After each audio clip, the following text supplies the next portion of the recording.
Hello, everyone, and welcome to Uncivil Law, where we learn through the misfortunes of others. As always, I hope you'll enjoy this legal education content, and today will be the day I earn that subscription. For today's story, we are just doing a brief background and primer on the Lori Vallow Chad Daybell story, which has been ongoing for quite some time in the true crime scene and now appears to be coming to something resolving, at least a kind of resolution, in January of 2023, when the case is currently scheduled to be tried in Idaho courts. So first of all, I will be covering this case when it is broadcast. So we are looking forward to covering this in January. And for those of you who are unfamiliar with the channel, we try to approach things in a relatively neutral way. We try to look things as Lady Justice herself would, with our eyes blindfolded, but with the scales in our hand, which means that we are going to try to assess things based on facts.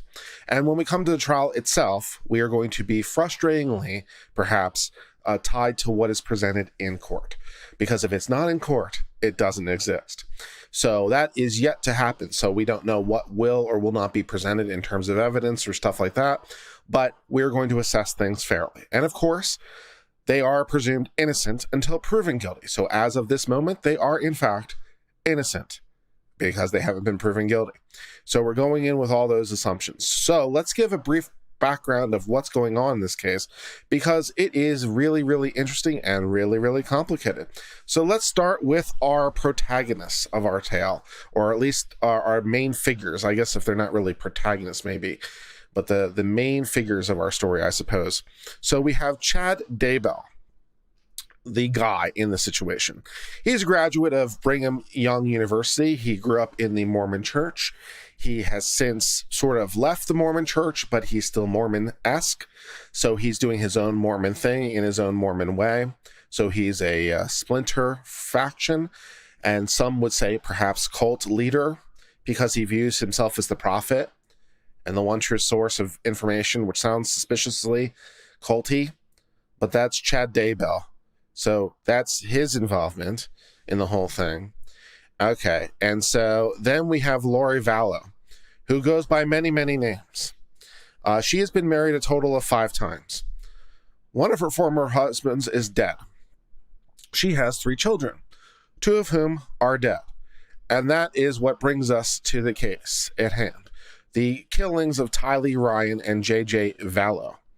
These 2 children, which are the source of this ongoing alleged murderous conspiracy, cult-related murder thing between Chad Daybell and Lori Daybell. It's also notable, of course, Chad Daybell, I suppose, going in a little bit more of his background, also famous for having a podcast and being a doomsday prepper, end of times kind of guy. So more into the culty kind of thing. So he's got the doomsday preppy, he's got the end of the world thing, he's got the podcast, all the rest of it. So, you know, he's a really interesting guy, but not perhaps as interesting as Daybell, with it being married 5 times, with 3 children, 2 of whom are dead, which is why we're here, because of the potential murder by these potential people. So that's all kinds of exciting. Interesting point of note, Lori Daybell competed on Wheel of Fortune as Lori Ryan, which is one of her former names. So she has some exposure to the limelight, as it were, and at least was kind of attractive back in the day. Maybe less so now that time has passed, but, you know, the things have happened. So anyways, let's talk a little bit about, first of all, let's talk about there's the death of Charles Vallow. Just to make things more complicated, the former spouse, Charles Vallow, was killed in 2019 in Arizona by Lori's brother, Alex Cox, who has claimed self-defense. The state of Arizona has some second thoughts, though. They have also indicted Lori for the murder of Charles. This is subsequent to the indictment relating to the murder of her children. So she's not only one for the murder of her children in Idaho, she's one for the murder of her former husband in Arizona. And also, it appears that other states, including New Mexico, appear to be investigating her for potential other crimes. She gets around a little bit. She has some legal exposure, as we say in the business. of the thing. She's got some legal exposure. For the longest time, her kids were simply missing and nowhere to be found. They were missing as of 2019. And then, like, where are the children? They were just missing for a long time. And then they were found in the yard. They were found in the yard of Daybell. So that kind of, narrowed that down. The human remains were found on Chad's property of Tylee and JJ in 2020 after a long period of missing, and we're not sure where they are. But we found their bodies on June the 10th of 2020. Let's go a little bit back into the timeline. I mean, it's just like, okay, so the local police closed the case against the former husband in 2019. It's since been reinvestigated. Oh, yes. Also a nice little touch. Laurie gave up JJ's service dog because JJ had special needs and had a service dog, and gave up the service dog while the kids were still missing, which was a pretty good indication that she thought that the child might be dead, because, service dogs aren't easy to come by. They're not easy to train, and they're not easy to get familiar with a new, principal. So kind of suspects like maybe there might be some issues there. Tylee was last seen 2019 in Yellowstone, and JJ was last seen at his school before his mom went the next day to school to say, we're going to homeschool the kids, but maybe not so much with the homeschool as they're actually dead at this thing.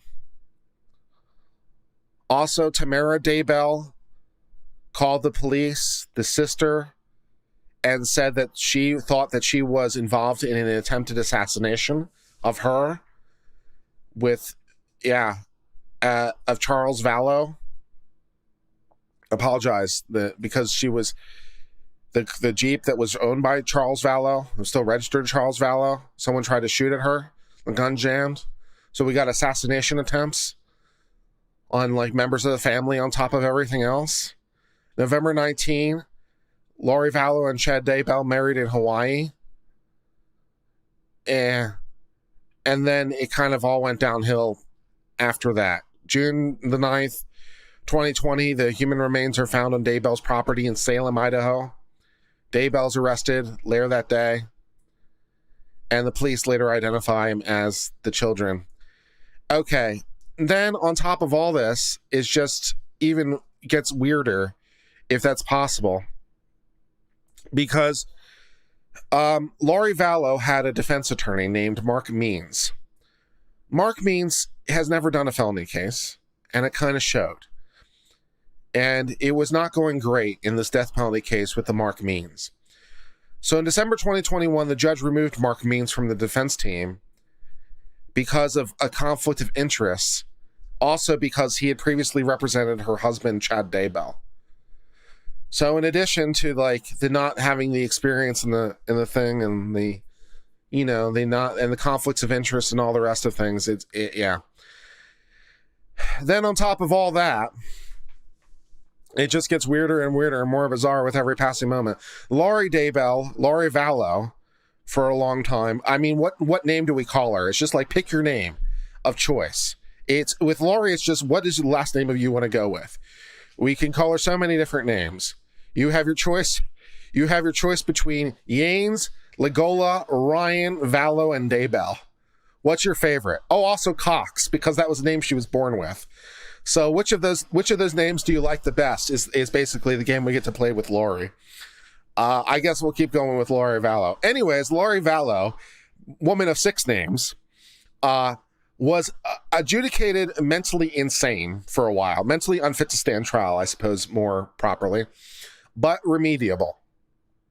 So her trial was delayed, at least in part, because she was declared legally incompetent to stand trial, which is a pretty hard barrier, incidentally.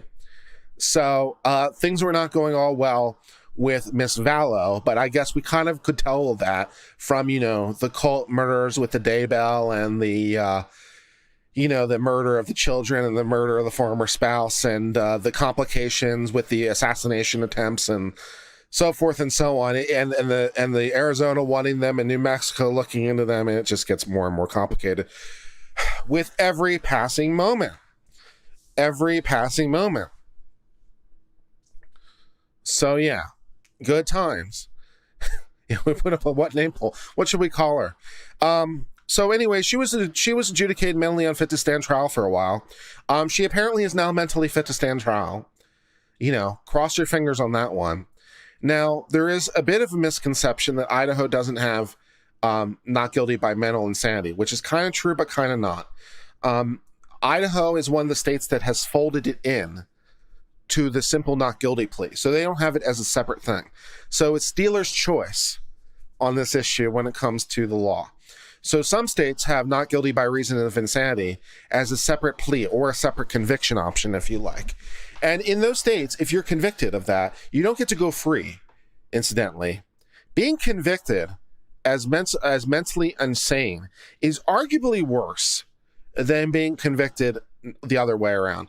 I don't know how much difference it technically makes in this with the murders and the death penalty thing, but in your average case, it's arguably worse because you get sent to a mental asylum until you're declared mentally fit, which may never happen. And it can be the case, and sometimes has been the case, that people who are declared mentally incompetent wind up serving more time than they would have had they just gone to prison. And now they're trapped and they can't get out because they can't get out until they're declared mentally incompetent. So the whole being declared mentally incompetent thing by the jury isn't really that great anyway, because it doesn't mean you get to go free. It means you get to go to the loony bin until such time as multiple different doctors who have every incentive not to say you're sane because they don't want it on their head say you're sane. So that's option A. Some of the states have that option with the stay in custody indefinitely option, and arguably longer, and it has been longer than the prison time. Idaho doesn't go for that option. So there is an option B. So you can still kind of plead insanity, because what you do now instead is you attack the underlying mens rea, right? As we know from our various criminal coverages, you need two things to be convicted of almost every single crime. You need a mental state and you need an action. So assuming that she did the thing, which of course has yet to be established in the court of law, assuming she did the thing, we also have to prove that she did it with the requisite mental state to show that she's guilty of whatever crime we're going to ultimately convict her of, right? So, for example, this usually comes in a multitude of flavors. Negligence, recklessness, knowingness, intentionality are your usual go-tos here. But if you're mentally insane, you can't form a mens rea. That would be the nature of the mental insanity. You can't get to the position of negligence, recklessness, knowingness, or intentionality because you're insane. So she can still plead insanity, kinda. She can argue that she was insane at the time, assuming that she wants to admit that she did the thing. So she can say, one, I didn't do the thing. That's an option. Or two, I did the thing, but I didn't form the mental state at the time because I was literally crazy. And then if she's found not guilty for that reason, then she's just off scot-free because she didn't commit the crime, because of the mens rea. So it's folded in. So I don't know what exactly her strategy is going to be, but those would be your best strategies. The other options are they're not dead, but the bodies. So that kind of makes it difficult. And I didn't do it. Well, you weren't exactly freaking out about your kids being missing and, acting in a way that, we think that people would act when their kids are missing. So I didn't do it. Not great, but optional. I was literally mentally incapable of forming the requisite mental state at the time. Possibility. Also, just pinning everything on Daybell. Also possible. We have seen that, of course, many times before. And sometimes you even wind up with split decisions as a result. You wind up with one convicted to death and not the other, and so forth and so on. Yeah, so it could be I didn't do the thing, Daybell did the thing, or my dead husband did the thing, or my other kid who's still alive did the thing, or I don't know, the Mormon church killed them in some sort of retribution, profit, profit on profit, violent conspiracy, or whatever. So we don't quite know what's happening. But in any case, we will cover this trial in January, and we will try to figure out all these things. We'll try to figure out, well, we're pretty sure they're dead because of the bodies, so we got that going for it. So we'll try to figure out how they died, from what, by whom, when, under what circumstances, and also, is she literally sane? Because that's also an option.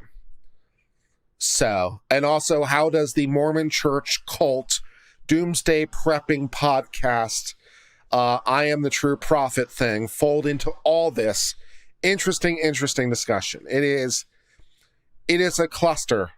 It is an absolute cluster, and it should be one interesting trial, because this is one of those trials where I don't really have a clue what's going to happen factually, which usually isn't the case. Most of the time, I have a pretty good idea what we're going into it, what the facts look like, right? I have a reasonably decent idea what the witnesses are going to look like, what they're going to testify to, the kinds of evidence, because we've seen these kinds of trials before, right?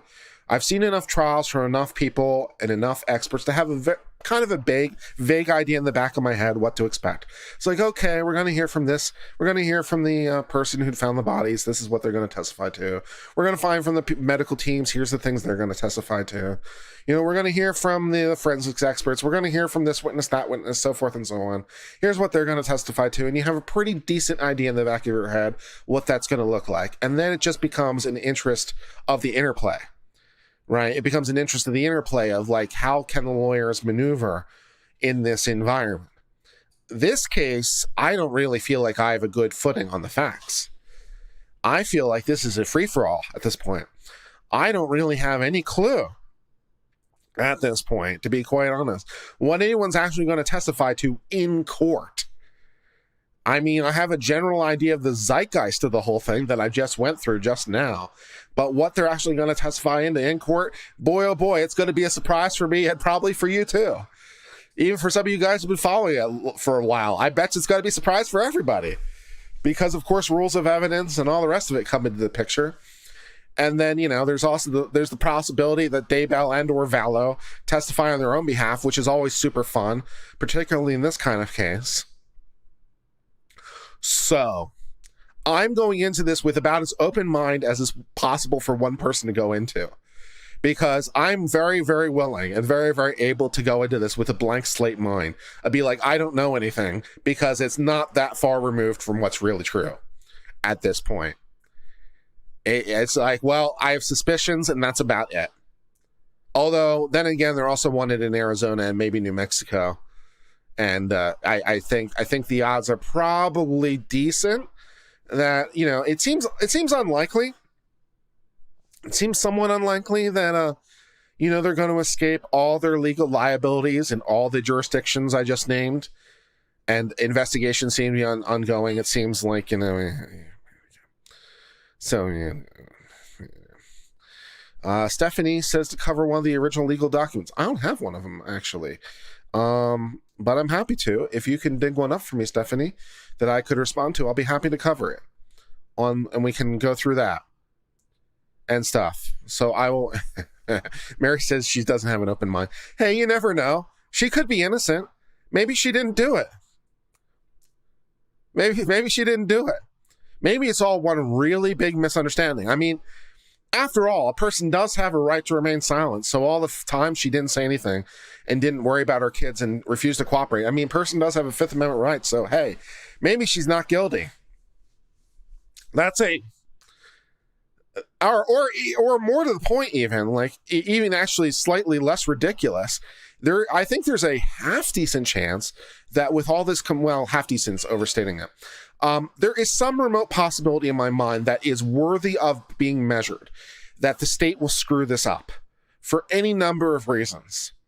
So I think the possibility that there is a not guilty verdict at the end of this is maybe not as remote as some people might want it to be. Because I think this case is just so complex and so bizarre and with so many different facets and so many different players and so many different elements. And there's also the possibility of them pointing the fingers. And there's also a pretty non-zero probability in all this. The state screws it up because they lose control of the narrative, or they get completely lost and they get just in a pile, and they wind up in a complete pile of confusion.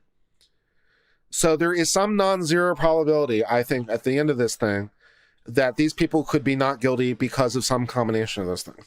So we have to go into this with an open mind. There's also the possibility they're actually innocent in reality. But, you know, we'll adjudicate it. We'll adjudicate it as it goes on. We'll adjudicate it as it goes on. There's a whole lot of there's a non-zero problem. You know, I mean, it is Idaho with the cult murder things. I mean, this is Ted Bundy territory and all the rest of it. So I don't know how all that plays, but there is some non-zero possibility that someone said 2 dead wives. He has dead wives. Does he have dead wives? Let's see. He has a dead wife. He's been married once before. He has a dead spouse, and she has a dead spouse and 2 dead children, and she's been married 5 times, and she was on Wheel of Fortune.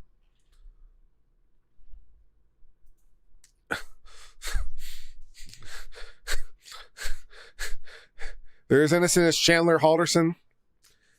It could be. It could well be.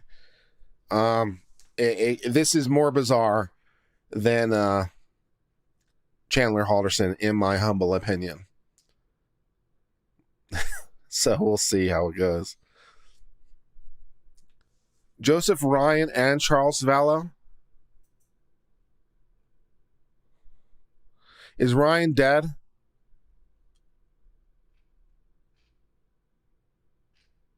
They said got divorced.